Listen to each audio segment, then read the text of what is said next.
Herzlich willkommen bei In die Ferne. Sich einen Wasserhahn für den Camper, für den Van, Wohnmobil, für das Haus, für das Boot oder für den Garten selber zu bauen, klingt erstmal kompliziert, ist es aber gar nicht. Ich zeige euch heute, wie das geht.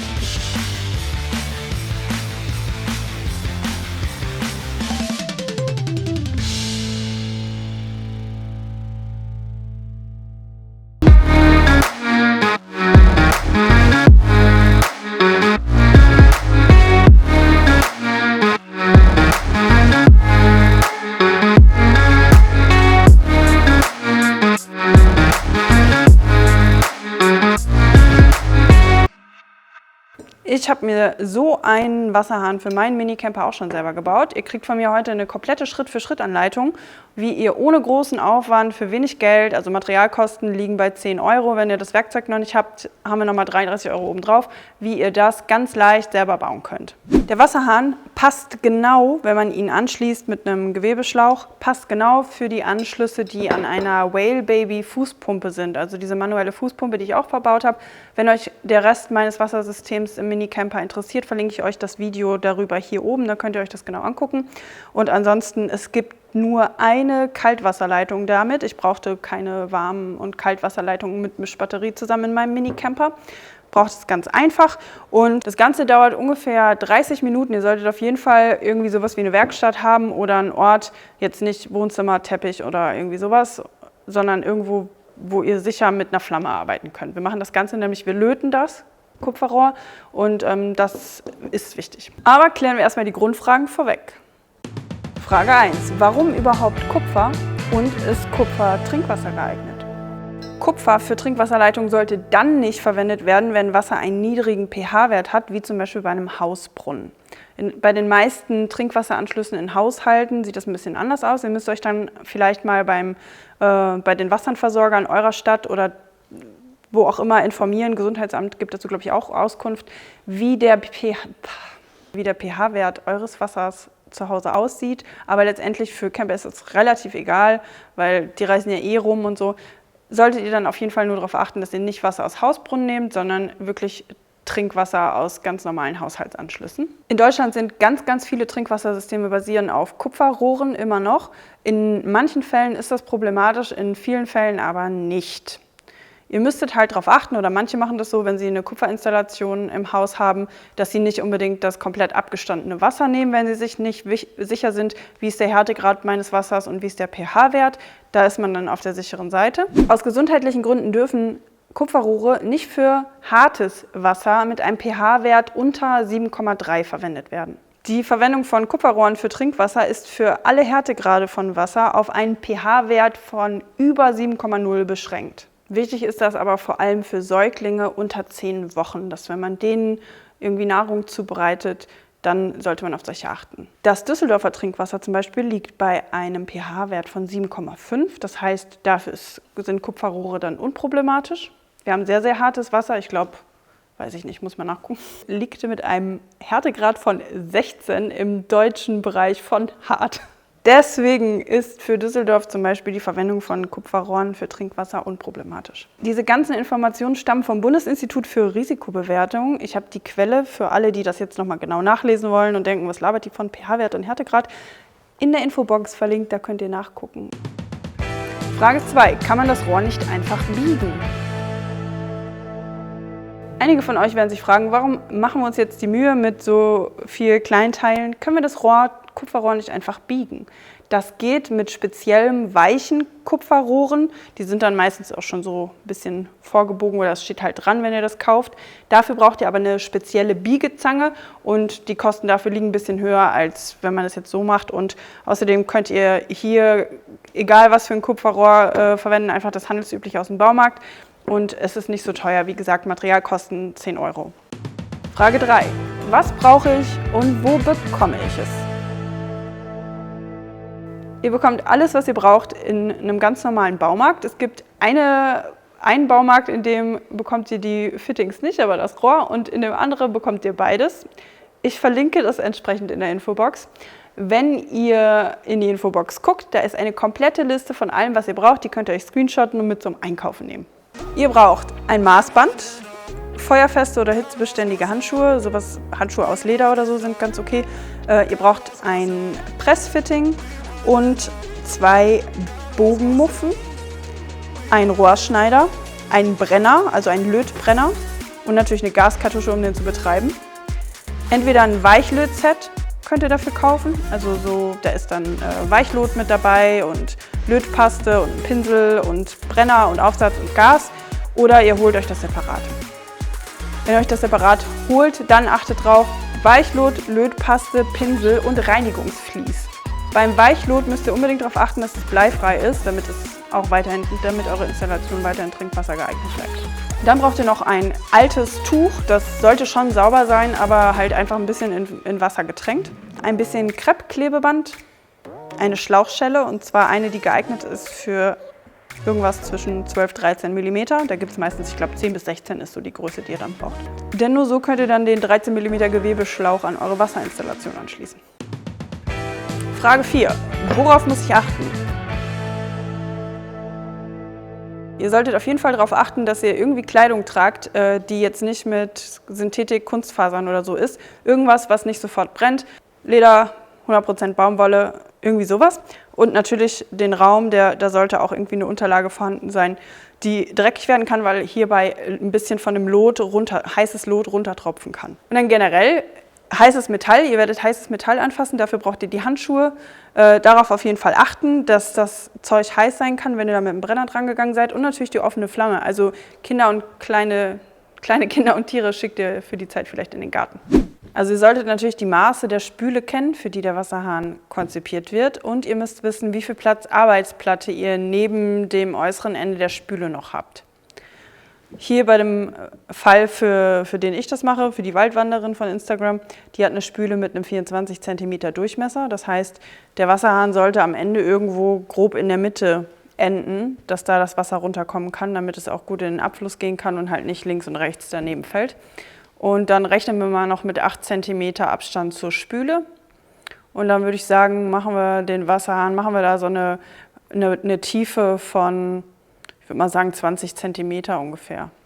So, damit hätten wir die Tiefe. Und dann, wenn ihr die Höhe berechnen wollt, dann müsst ihr wissen, ne, was wollt ihr da drunter machen? Muss da drunter noch eine Pfanne passen? Wollt ihr euch da drunter die Haare waschen? Die Waldwanderin möchte ihre Haare nicht darunter waschen können und deswegen reicht bei uns jetzt eine Höhe von 25 cm. Da passt auf jeden Fall noch mal eine größere Pfanne drunter. Man kann spülen und zur Not kann man auch noch ein Schlauchstück ans Ende anschließen, wenn man sagt, das ist zu hoch. Und außerdem ist sie ja auch in der Höhe nicht begrenzt, wenn sie das unter der Spüle anschließt oder sagen will, wo soll der Wasserhahn auf der Arbeitsplatte enden. Das heißt, da hat sie immer noch ein bisschen Spielraum, also lieber zu lang als zu kurz, weil ein bisschen was mit dem Rohrschneider abnehmen könnt ihr am Ende immer noch, aber hinzufügen wird schwer. So, und dann messen wir jetzt erstmal aus. Hier ist das Kupferrohr, 12 mm, Durchmesser 1 Meter lang. Wir hatten gerade gesagt, wir wollen eine Tiefe von circa 20 cm. Liegen wir ungefähr hier. Jetzt müssen wir aber ja berechnen, dass wir am Ende noch das Endfitting hier anbringen. Machen wir mal zur Probe. Also ungefähr hier. Da ist schon so eine Kerbe drin. Ich würde sagen, da machen wir halt ein bisschen mehr. Mal 21 cm. Dann nehmt ihr euch den Rohrschneider, setzt es da rein, müsst ihr eventuell aufdrehen. So, dreht das Ding zu. Es muss nicht so ultra fest sein, nur so ein bisschen reicht. So, dass ihr noch über den äußeren Rand rüberfahren könnt. Und dann dreht ihr das einfach. So sieht die Schnittkante aus. Und dafür habt ihr in eurem Rohrschneider so einen Entgrater. Da könnt ihr dann hier das abstehende Metall, die kleinen Metallstücke da, könnt ihr darüber aus dem Weg schaffen. Seht ihr? Das kommt dann einmal raus, weil sonst hängt das nachher da drin, wenn ihr die Teile verbinden wollt. Und das macht ihr an jeder Schnittkante. Jetzt haben wir Teil 1, können wir zur Probe mal das Fitting aufsetzen. Und hier an das Ende kommt gleich das andere Fitting. Und hier unten kommt dann der Rest. Man kann die Form des Wasserhahns also schon erkennen. Den Teil hier, den werde ich auch noch entgraten. Jetzt haben wir gesagt, wir wollen eine Höhe von ungefähr 25 cm. Und jetzt messen wir die mal ab. Normale Menschen benutzen Bleistift, ich nehme Cuttermesser. So, 25 cm wären hier. Wenn wir jetzt hier das Ende noch mit dran rechnen, könnten wir auch ein bisschen mehr nehmen, aber wir lassen ihr mal ein bisschen Luft für unten zum Anschließen. Ich gehen wir mal auf 33. Das sieht mir so, wenn sie das noch unter, also ihr müsst ja überlegen, 20 cm sollen oben drüber stehen, ne? Vom Wasserhahn her. Nehmen wir mal hier, das sieht ein bisschen proportionaler aus. Und dann muss noch irgendwas unter der Arbeitsplatte ja weitergehen, wo sie den Schlauch anschließen kann. Ich würde sagen, da gehen wir bis zu der Markierung hier. Und wenn ihr das zu lang ist, dann nimmt sie das letzte Stück einfach selber nochmal ab. Da haben wir es. So, und jetzt kann man schon mal zur Probe zusammenstecken alles. So wird es am Ende aussehen, hoffentlich. Ein bisschen hässlicher, weil man ja noch das Flussmittel und so und das Lot hier drauf anbringt, um die Teile miteinander zu verbinden. Aber jetzt müssen wir erstmal alle Teile mit Reinigungsvlies reinigen. Dazu nehmen wir das Reinigungsvlies, suchen uns einen schönen Kandidaten aus und dann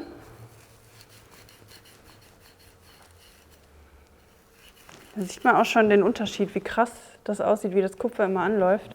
Solltet ihr übrigens gleichmäßig benutzen, das Reinigungsvlies, sonst habt ihr nämlich am Ende, ich kann euch das mal an einem hässlichen Stück machen, mal angenommen, ihr macht es so kreuz und quer und achtet nicht darauf, dann sieht das so aus. Ihr könnt natürlich am Ende auch, wenn ihr mit allem fertig seid, könnt ihr auch nochmal Reinigungsvlies nehmen und die ganzen Teile reinigen, dann sehen die halt überall so aus, aber irgendwann, ne, von den ganzen Fingertapsen, man sieht das halt auch hier, chemische Reaktionen, wie sich dann die Farben hier verfärben, deswegen Fett an den Händen und so kann man am Ende alles nochmal sauber machen und schön glänzend. Und die Seite noch. Dann sind wir hier durch mit dem Reinigungsvlies. Jetzt kommt der spannende Teil. Handschuhe, feuerfeste Unterlage, das stimmt hier zwar nicht so ganz, aber sie ist auf jeden Fall besser, als wenn euer Schreibtisch brennt. Feuchtes Tuch, ein bisschen nass. So, jetzt fangen wir mit der langen Seite an des Wasserhahns und zwar oben da, wo das Fitting nachher drauf kommt für den Hahn, der in die Tiefe geht. Nehmen uns ein bisschen von der Lötpaste. Verursacht schwere Verätzungen, also Vorsicht. Geben das immer auf das innere Stück und es muss nicht extra mit auf das Fitting mit drauf. Das sorgt dafür, dass das Lot gleich in den Zwischenraum fließen kann und die Verbindung dicht wird. So, jetzt haben wir ein Ende. Und jetzt nicht das falsche Gegenstück nehmen, das mit den beiden Bögen hier. Das ist unser Gegenstück.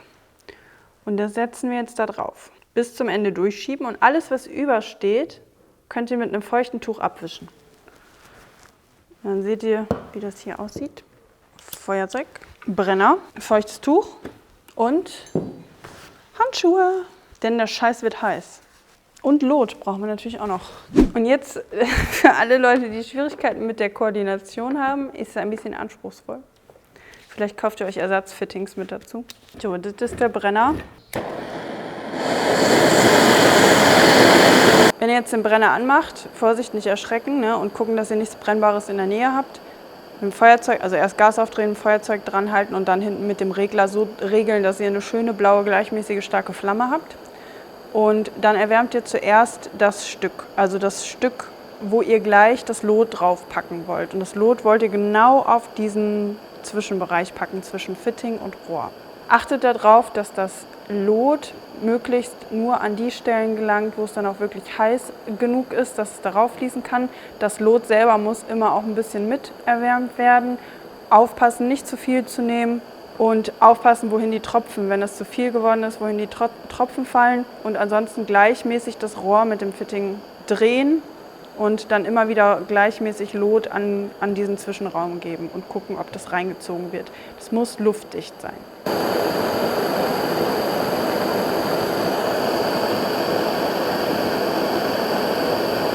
Das sieht jetzt relativ dicht, gleichmäßig dicht aus. Ist alles schön hier reingezogen worden vom Flussmittel. Hier ein bisschen Einbrand, so das Kupfer ist sehr heiß geworden, hat sich verfärbt. Und jetzt mit dem feuchten Tuch direkt hinterher reinigen.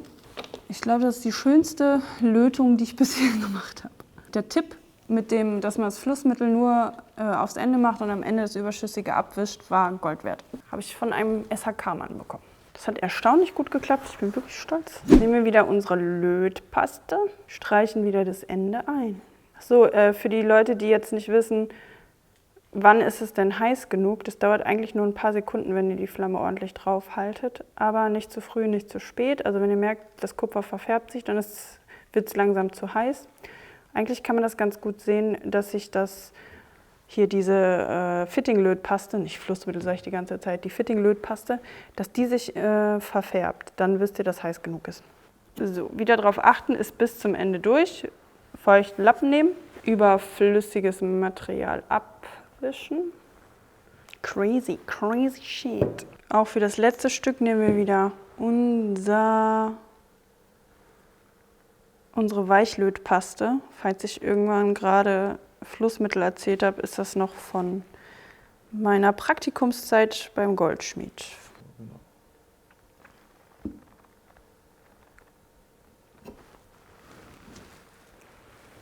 Und jetzt müsst ihr auf eins achten, bevor ihr das festlötet, dass das richtig rum steht. Und zwar legt ihr das einmal auf diese Platte und guckt wirklich, dass die beiden Enden gleichmäßig aufliegen, sonst habt ihr nämlich nachher einen schiefen Harnausfluss. Ihr müsst darauf achten, dass ihr das Kupferrohr wirklich zuerst erhitzt, weil dahin, wo das Kupferrohr am heißesten ist, da fließt dann gleich das Lot auch hin.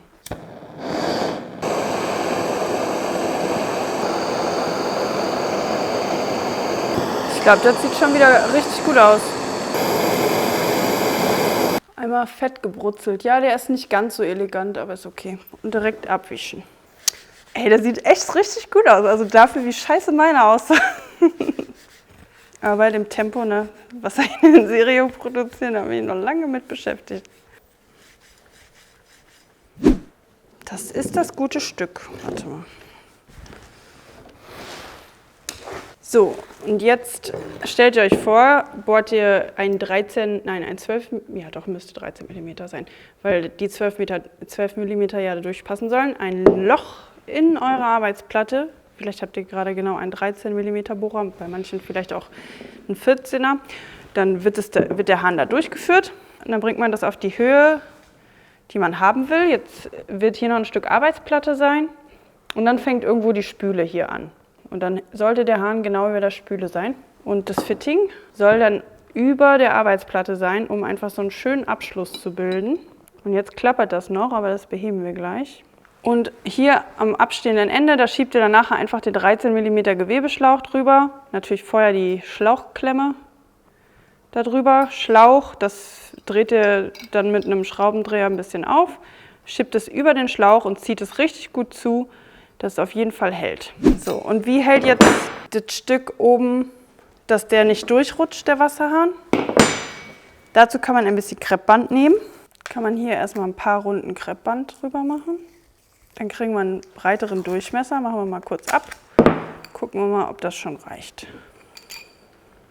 So. Jetzt bleibt es schon mal grob hier drin. Also so ein, zwei Lagen würden jetzt noch drauf passen, bis der sich nicht mehr bewegen würde. Und das macht ihr am besten so, dass ihr dann das Fitting schon hier rüber schiebt. Das Ding hier bis zu dem Loch in eurer Arbeitsplatte vorschiebt, also bis zu der Höhe, wo es aufsitzen soll. Und dann macht ihr die letzte Lage rüber, bevor ihr das Fitting runterschiebt, weil sonst kriegt ihr das Ding ja nicht mehr auf die Seite des Rohrs. Ach ja, gibt es eigentlich eine weibliche Person, die neben MacGyver genannt werden kann? Nicht, ne? Hammer nett. So ist dann das Ende. Das heißt, das Ding wackelt jetzt auch nicht mehr, das ist ganz fest, weil das Kreppband ungefähr genauso breit ist wie der Fitting. Und dann schließt man hier unten einfach mit der Schlauchstelle den Schlauch an. Diesen Wasserhahn zu bauen hat jetzt nicht mal 30 Minuten gedauert. Und genau, Materialkosten 10 €. Wenn ihr noch das Werkzeug, Brenner und so braucht, nochmal 32 €, sind wir bei 42 € für alles. Hättet ihr gedacht, dass es so einfach geht? Schreibt mir mal in die Kommentare. So, im besten Fall habt ihr nach dieser Anleitung die Fähigkeit, euch selber einen Wasserhahn zu bauen. Gibt es irgendetwas, das ihr schon mal gebaut habt, gemacht habt, umgesetzt habt, wovon ihr im Vorfeld dachtet, oh mein Gott, das klingt so kompliziert, ich habe keine Ahnung davon, und dann wart ihr am Ende überrascht, wie krass einfach das doch war, das selber zu machen? Dann schreibt mir mal auf jeden Fall in die Kommentare, was das war. Kann alles sein, von Sachen an eurem Camper, Haus, Boot, was auch immer. Das war ein Video von In die Ferne. Mein Name ist Chantal Stauder, der Mann hinter der Kamera ist Henning Westerkamp. Danke fürs Zusehen und wenn ihr mögt, sehen wir uns hier nächste Woche wieder.